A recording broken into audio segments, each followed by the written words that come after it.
got drug money, streets love it. All hundreds, we don't stall that, keep it running. Real nigga in the field, nigga, feel nothing. Gucci shade, panoramic view on the Sunday. My bitch is gorgeous. How what's going on, man? Who we got here? What's up, man? This your boy Mooktoven, man. You know, the one and only. Alright, you want to tell me a little bit about yourself? 33 years old, go by the name of Mooktoven, man, from Cleveland Avenue. You know what I'm saying? Producer, super producer, by the way, you know what I'm saying? And what was life growing up on Cleveland Avenue?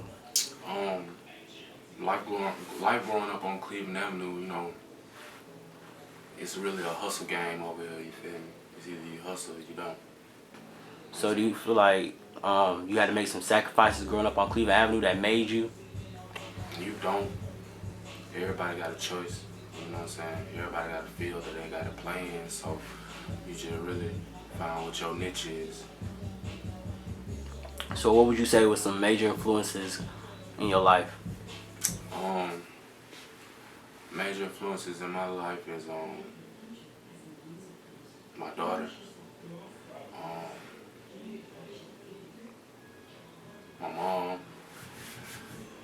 and I got a homeboy named Trez. He was a big influence in my life. Reason why I'm doing what I'm doing today.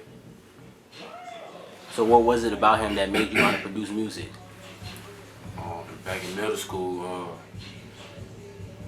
he just opened up my eyes to music. Like, it was just how he was musically inclined with things, and how he used to just grab the crowd attention. And I wanted that same feeling that he had, you feel me?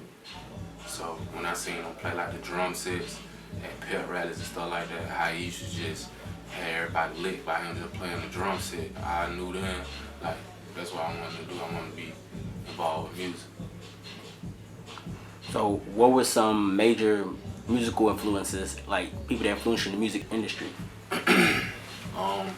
Well, I go by Mooktoven, so you know, Zaytoven, you know, he one of my big influences. Another big influence, Bankroll Fresh, he was one. Who else? Young Jeezy was a big influence. I used to listen to him all the time. Dr. Dre, he was one of my favorites. And Timberland too. They was like, got a major role in like, you know what I'm saying, why I'm doing what I'm doing. So would you say the way they produce music and their flow, is that something that you kind of looked up to? I feel like they are like really producers, you know what I'm saying, not just beat makers. Like they really help the artists like be who they are. You feel me? Like it ain't just them making a beat, it's them building an artist, starting from ground, from 0-1, you feel me? So you would say when you're producing music for an artist, you're the one to critique their music and actually tell them how their music is sounding right and just cutting? Oh yeah, for sure. For sure. And my artists that I manage and who I deal with in here, they know I'm gonna tell them. They know I'm gonna be straightforward with them, you know what I'm saying? Nah, that ain't it, kid. Do it over. You feel me? We gotta make it better. You gotta do it over. Like this. Yeah. Fucking through money, young through Friday. I should be sideways, you know I'm a beast. Yeah, she get in her feelings, she coming sideways. Yeah, tell you. I got a chopper. So would you say some artists on Cleveland Avenue that you just see the talent in, like you want to work with or you have? I really pretty much got everybody on Cleveland Avenue right now, so it's like, and then I got artists like from other sides of town, you know what I'm saying, west side, east side, you know what I'm saying, so I pretty much done work with everybody on Cleveland Avenue. So how was it like coming up with the success in the producing industry? I'm still trying to get to the success right now. I'm still on the road, you feel me? I ain't got there yet, but I'm almost there, so I'll let you know when I get there. So you wouldn't say that you made it already? Nah, I ain't made it.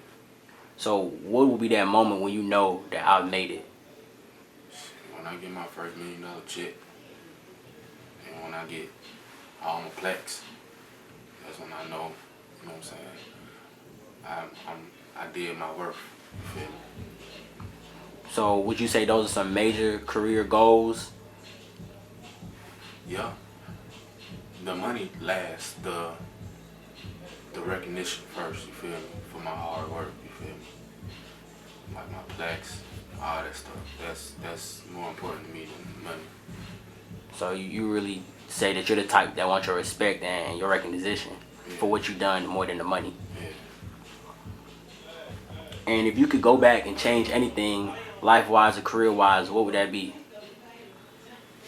Life-wise, I was a hard-head little bastard, you feel what I'm saying? So I probably changed the way I used to live back in the day, because I still think about all the shit that I did, you feel me? Like I wish, like a lot of shit that I wish I ain't did. So, cause it's just a constant replay in my head, like I wish I could have did this different, or I wish I could have did that different. But career-wise, I wish I would have known better, put it like that.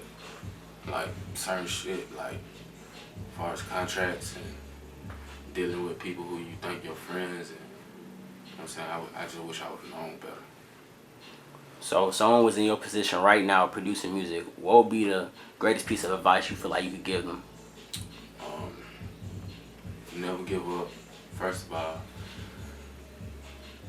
make sure you get a lawyer, make sure you read contracts, and make sure you just stick to your craft and never change your craft.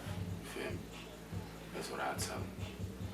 And you mentioned earlier about some friends, so would you say that when you were coming up, or when you started taking producing music seriously, you lost some friends? Oh yeah, I lost a lot of friends. Like, people felt like, cause on my ride, like, I was better than them or nothing like that, but I'm still in the hood every day, you feel me? Building independent artists every day, you feel me? Like, I ain't made it, I'm still the same humble person, you feel me? I'm just trying to make sure everybody else around me elevate. But if you don't want to be my friend no more, that's cool. We ain't gotta kick it, you know what I'm saying? But I'm still gonna be me at the end of the day. So you feel like when coming up, you bound to lose friends, like when you're on your game? Yeah, you lose a lot of friends. First of all, they ain't your friend in the first place to begin with if you lose a friend. Because friends supposed to be forever, you feel me? So they never was your friend in the beginning. They never had your best interests. They probably only had their interests, not yours, you feel me? So that's how it go though. You lose some, you keep some. So what would you say is the definition of a real friend, like a real brother?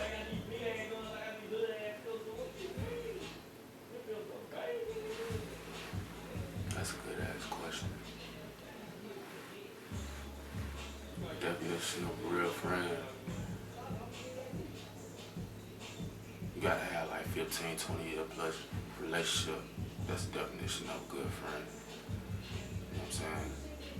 I feel like, cause you can't really determine a nigga friendship in 2-3 years. You feel me? So if you got a friendship that lasted over 15, 16, 20 years, that's a real friendship to me. And y'all bump heads, but y'all ain't never really like went to the extreme, you know what I'm saying? That's a real friendship right there. So you would say a real friend is someone who really is just getting to know with you over the years, loyalty, and never really back out. Yeah. I hear you. Okay. Where would you want to see yourself in 1 year from now? A successful label owner. Signing a lot of artists, getting them out there. That's why I see myself. I don't think I'll be producing too much longer because I did what I'm supposed to do. I got to where I'm supposed to be at. Now I want to be able to bring everybody else up with the contacts and networks that I've been collecting over the years, and me knowing what I know now. You feel what I'm saying?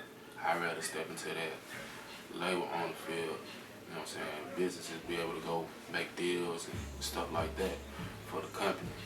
So I give myself producing like at least 2 years or one, because that ain't really interesting me no more. Like like that. I'm in the process of trying to, you know what I'm saying, be a label owner, a real one.